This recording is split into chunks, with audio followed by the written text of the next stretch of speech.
Well, yeah, the calendar says April 1st, and y'all may think it's April Fool's Day, but no, it's RSP Day. Rookie scouting portfolio is out. The author, Matt Waldman, joins us now. And Matt, is Caleb Williams a generational talent or not? Yeah, I mean, I think he is. I think that he's just in that area where he can be a generational talent. The issue is really that with quarterbacking as a whole, it's like hitting a moving target, but it's not a predictable moving target because level of play around you can help you level up fast. What your coaching does and your scheme does can either help or hurt you. And pressure, how you handle pressure and how much pressure you get early on in your career can really impact how well you process. You could be a good processor early in your career and get the snot kicked out of you, and then you can wind up being a bad processor. Trent Edwards was a good example of that at Buffalo, promising young player, and he got the snot kicked out of him. And, Adrian Wilson, I believe, was the one who did it to him, and he wasn't the same player since. So the Bears, yes, they could screw this up, and he's not a child-proof label kind of guy for NFL teams, but he's a guy that might be the most likely to survive a bad ownership, bad team experience and still thrive. Now, Matt, you alluded to the pressure that beyond talking about, how to handle pressure, pass rush, etc. So looking at where these quarterback needy teams are there some teams that are better equipped to give a young quarterback the type of protection that would allow him to flourish earlier and not deal with the kind of pass rush pressure that maybe some other teams might force them to have? Probably not, to be honest. I think at this point, the ones that are going to be most equipped are the ones that are ready to say, you know what, we're going to let you sit, or we're going to even make you sit for the first half of the season at least. And we're prepared to let you maybe wait until the end of the season, if not till next year, to actually play.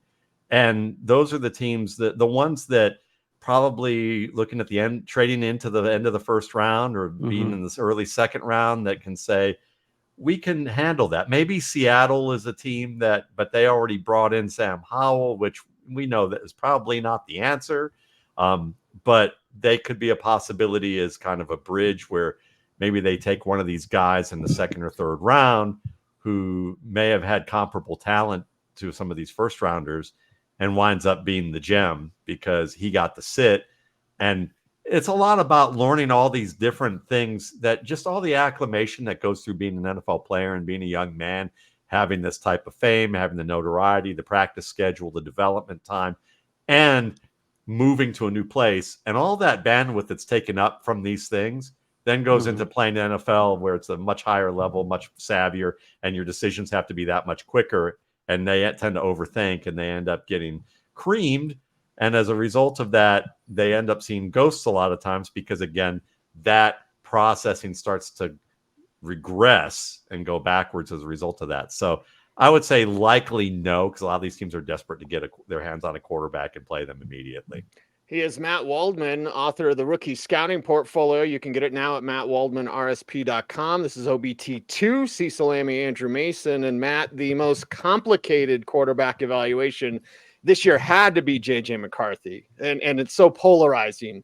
Fans are for him. Fans are against him. Where do you stand on the young Michigan prospect?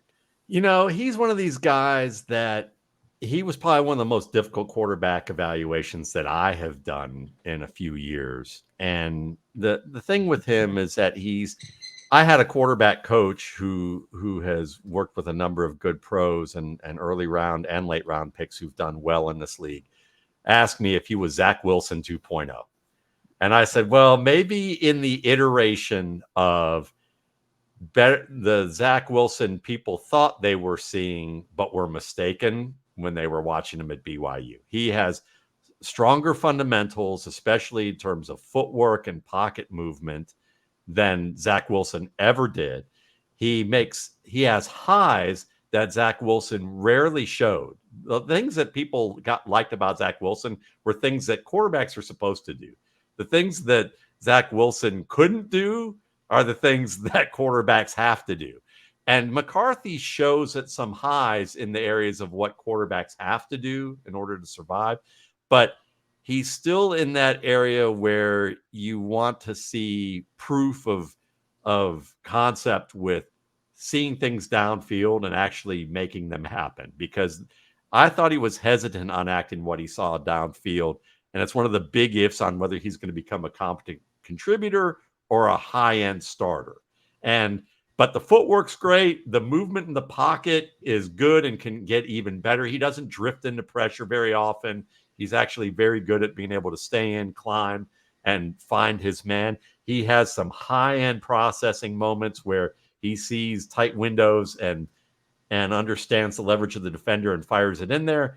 And then he has moments where you'd like him to have that back. And mainly they come in the black zone, backed up in your own red area, or in the green zone in your area where you're about trying to score and you're taking too much time. You're trying to squeeze in targets where the leverage isn't there. You won't throw it away, trying to play some hero ball, that kind of stuff.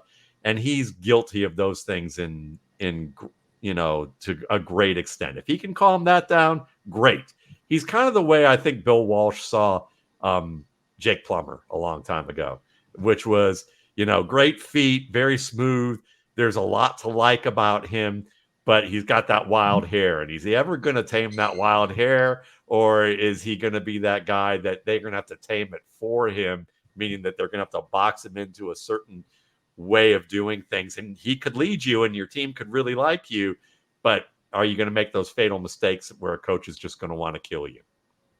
Ideally, with JJ McCarthy, what kind of runway does the team give him before throwing him out there to start? Ideally, I would like to see probably a season. I think that it would be worthwhile to him to have that. I think in realistic fashion, 6 to 8 games is probably what they're going to give him. I'm an idealist, and I like to always say they should all most of them should sit a year with some exceptions. He's not one of those exceptions, but I think he's a good creator in and outside the pocket that teams will feel like he doesn't need as much time.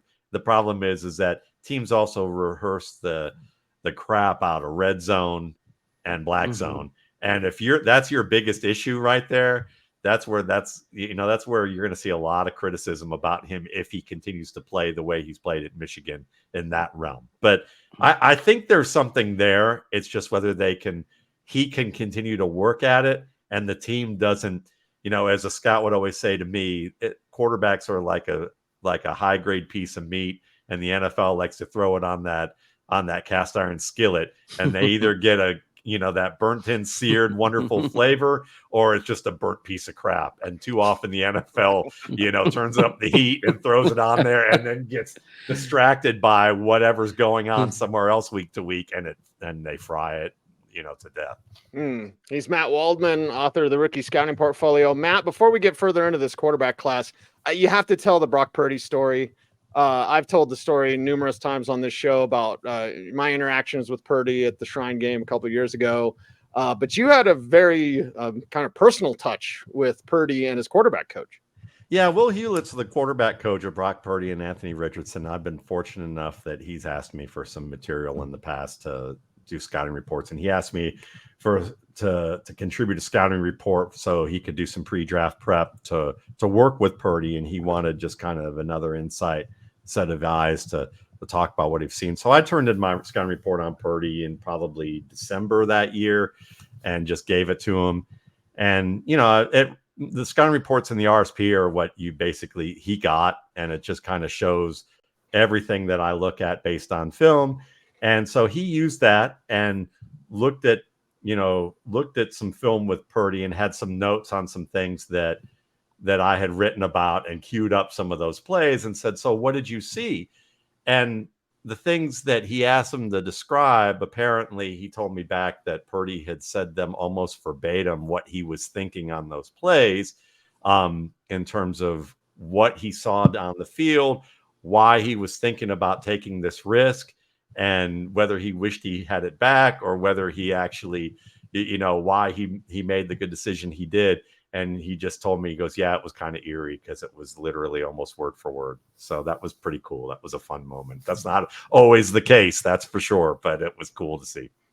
So getting beyond the top level quarterbacks, like if you look at the quarterbacks that are widely projected to be day 2, day 3, which quarterback do you think may have the best chance at being that off the radar player who performs above his draft status and develops into something significant? Sure. Do we want to count Michael Penix Jr. as a day 2 guy, or do we think that the rumors of him getting talked to a lot are going to make him a day 1 guy? I think he goes late first, but we could definitely put him in there because he can sling it. Yeah, he can sling it. To me, he moves very well in the pocket compared to what people realize. As I was joking with Cecil before the show, if pressure is like that bad roommate that you have that nobody gets along with, I would say that Michael Penix actually coexisted with him pretty well at Indiana. I mean, what he did at Indiana at that time and the types of throws he made and the low interception percentage he had because of the logical decisions he made was really impressive.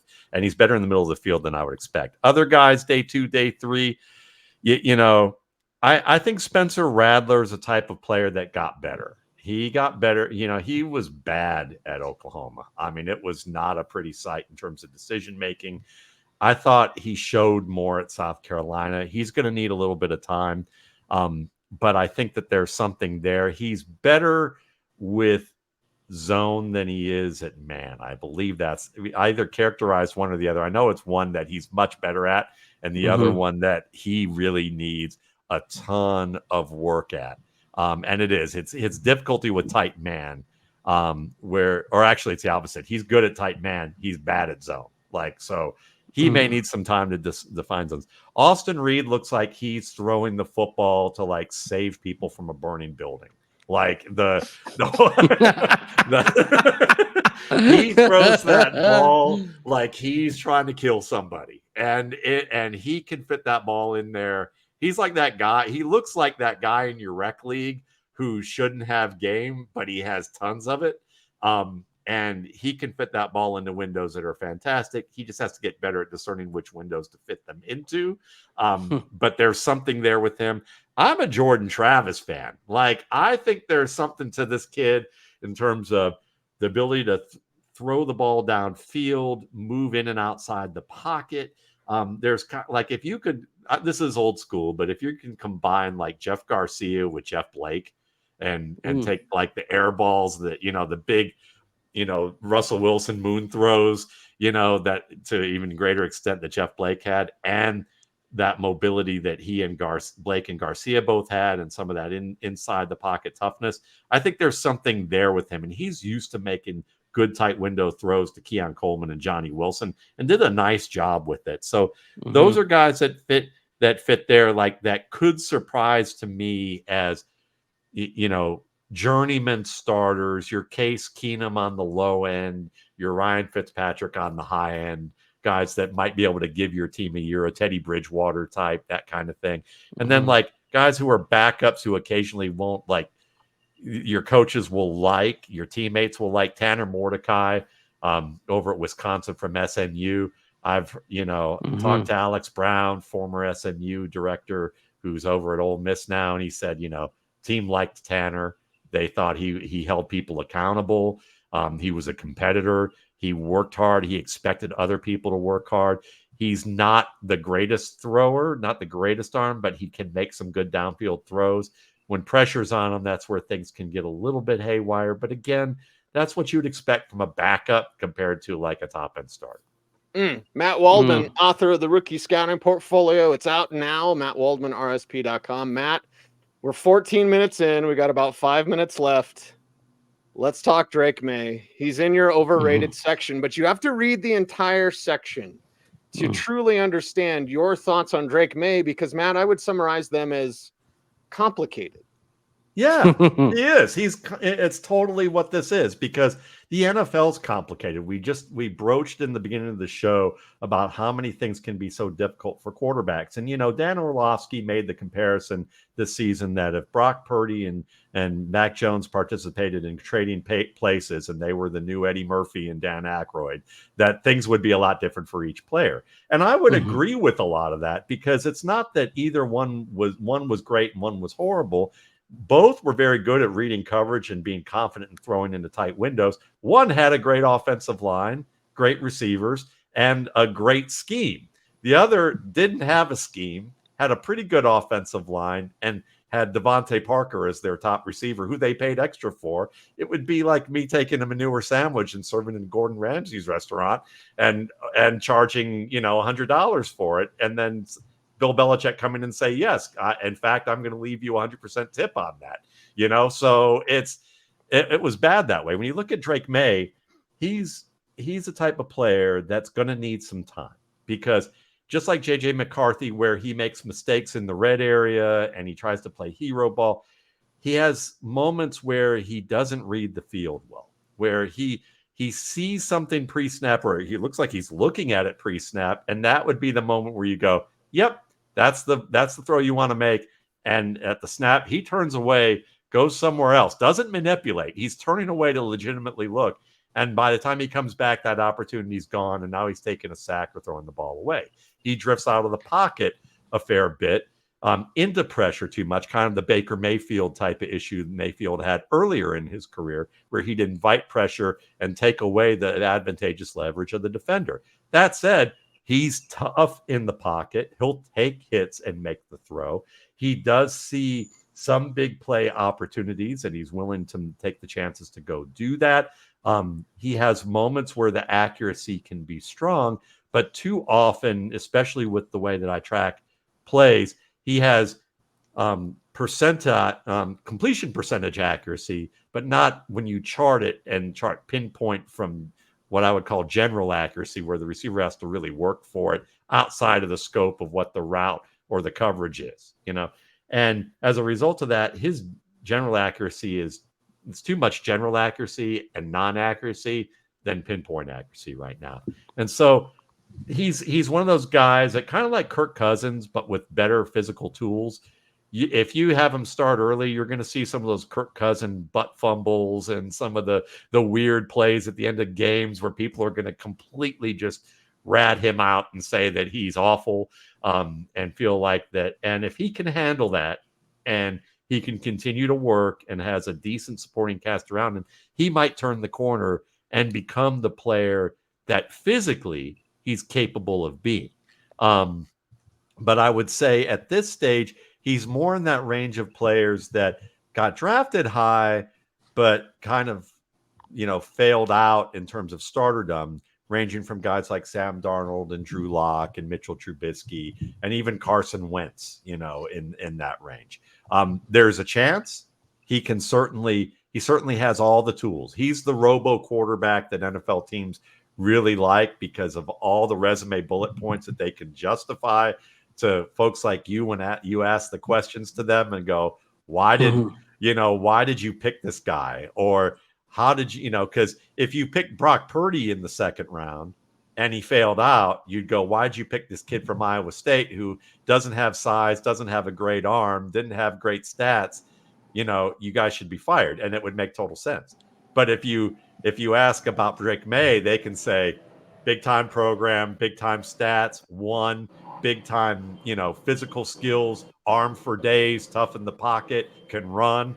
And you've just padded the resume bullet points. But the problem is because nobody can figure out what good processing is in terms of replicating it with a test, and whether you have that confidence like Mahomes or Purdy to the opposite extent of like physical ability of Mahomes, but still the mental ability, kind of like Burrow has it too. Go back and watch Burrow and Purdy. And that was one of the best throwing displays I saw this year, even though the stats might tell you otherwise with Purdy.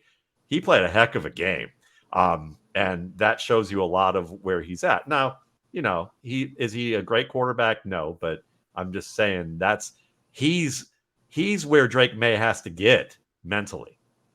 in the pocket and throwing the ball. If Drake Maye gets 80% of that with Purdy, he'll probably be on his way to maybe getting the second contract. It may be a Daniel Jones type of contract, but at least it'll be a second form of that. If he's 100% of the way there, he could be a strong starter in this league. Real quick before you go, how well positioned is Denver roster-wise and coaching-wise to properly nurture a quarterback they might select this year? That's a great question, and I think really I would say probably with the coach that they have, he has the experience to know what a great quarterback looks like in Drew Brees. So you have that. Now, Marty Schottenheimer developed him. That's what Drew Brees said. He talked about that. So I'm not going to give Sean Payton credit for developing Drew Brees, but I'm going to give him the credit for having a scheme that Drew Brees fit well in. And that's a big part of it too. So I think he knows that. I think that he does have a nucleus of guys that he wants. So it's really going to be about whether they pick the right quarterback that meshes with it. But overall, it's really going to be down to, will this quarterback do the work week in and week out? And will he have teammates who are good enough to level him up? I think Marvin Mims is a nice player. I think Courtland Sutton is a good player.